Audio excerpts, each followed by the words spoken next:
Today's topic is related with the numerical subject. वैसे तो numerical subject में मेरी वीडियो बहुत ही कम रहती हैं, बहुत रेयर होती हैं, बट फिर भी मैंने सोचा कि चलो कुछ वीडियोस ऐसी हैं जो इंपॉर्टेंट टॉपिक्स है उस पर वीडियो बना देती हूँ। तो वही है हमारा आज का टॉपिक है कोफिशिएंट ऑफ रेंज। ठीक है, ये कुछ हमारे क्वेश्चंस ऐसे या कुछ टॉपिक्स मैंने इस तरीके से प्रिपेयर करने स्टार्ट किया न्यूमेरिकल के लिए स्पेशली मैं बता रही हूँ, जो हमारे 2024 में ऑलरेडी आ गए हैं। इट मीन्स इंपॉर्टेंट क्वेश्चन है सभी। ठीक है, अब वो एग्जामिनर के ऊपर आगे के लिए कि वो न्यूमेरिकल पूछे उसका पार्ट या फिर थ्योरी पूछे। तो coefficient of range, first point is coefficient of range is a relative measure of dispersion, कि एक रिलेटिव मेजर है डिस्पर्जन का। Next is it measures the spread of data, ये मेजर करता है जो डेटा स्प्रेड होता है, फैला हुआ होता है, in relation to the largest and smallest values. किसकी रिलेशन में? जो हमारी लार्जेस्ट वैल्यूज होती है और जो हमारी सबसे स्मॉलेस्ट वैल्यूज होती है उसकी हेल्प से।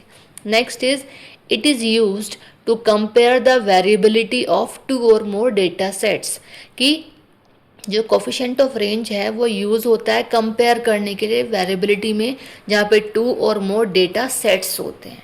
ठीक है, next is it is a unit free measure, ये एक यूनिट फ्री मेज़र है, या इसको हम ऐसा ही बोल सकते हैं कि इट हैज़ नो यूनिट, इसके कोई भी यूनिट्स नहीं होती।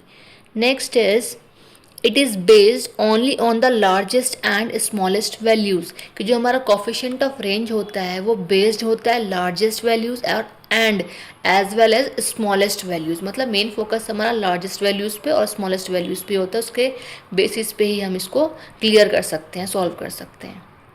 Next is it is easy to calculate and understand, ये बहुत ईजी होता है कैलकुलेट करने के लिए, एज वेल एज अंडरस्टैंड भी इसको बहुत ईजीली किया जाता है।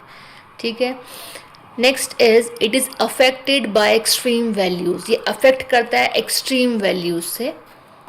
Next point is it is more useful for comparison than the simple range, ये बहुत ज़्यादा यूजफुल होता है कंपैरिजन करने के लिए एक सिंपल रेंज के अकॉर्डिंग। ठीक है, next point is it's value generally lies between 0 and 1, इसकी जो वैल्यू है वो जो लाइज करती है वो 0 और 1 के बीच में होती है। Next is a higher coefficient indicates greater dispersion, कि जो हमारा हायर कोफिशिएंट होता है वो इंडिकेट करता है किस चीज़ को? ग्रेटर डिस्पर्जन को। ठीक है, अब बात करते हैं हम इसके फॉर्मूला की, कि हमारा इजीली होता है कैलकुलेट करने के लिए, लेकिन वो तब होगा इजी कैलकुलेट करने के लिए जब हमें उसका फॉर्मूला पता होगा। तो कोफिशिएंट ऑफ रेंज का फॉर्मूला है L minus S, L stands for largest and S small stands for smallest. तो L minus S upon L plus S. ठीक, अब एग्जाम्पल के थ्रू समझ लेते हैं। एग्जाम्पल में क्वेश्चन दिया, डेटा दिया हुआ है, उसमें 10, 20, 30, 40, 50 ये डिजिट दी हुई हैं। ठीक है, तो अब इसका सॉल्यूशन क्या है? लार्जेस्ट वैल्यू जिसको हम L बोलते हैं, तो लार्जेस्ट वैल्यू हमारी क्या है इसमें? हो गई 50। Now the smallest value stands for S, अब स्मॉलेस्ट वैल्यू हमारी क्या है? 10। Now the formula is coefficient of range equals to L stands for largest value. आप पहले यहाँ पे फॉर्मूला लिखेंगे देन इसके बाद सॉल्व करेंगे, तो मैंने अभी ऊपर बताया था इसीलिए मैंने डायरेक्ट यहाँ पे वैल्यू पुट की है। तो हमारी जो लार्ज वैल्यू है 50 है और 10 जो है हमारी स्मॉलेस्ट वैल्यू, ऐसे अगेन कि हमारी लार्ज वैल्यू फिर प्लस जो हमारे स्मॉलेस्ट वैल्यू है। ठीक है, 50 में से 10 गए, हमारा क्या आया? 40, 50 में प्लस किया 10, 60।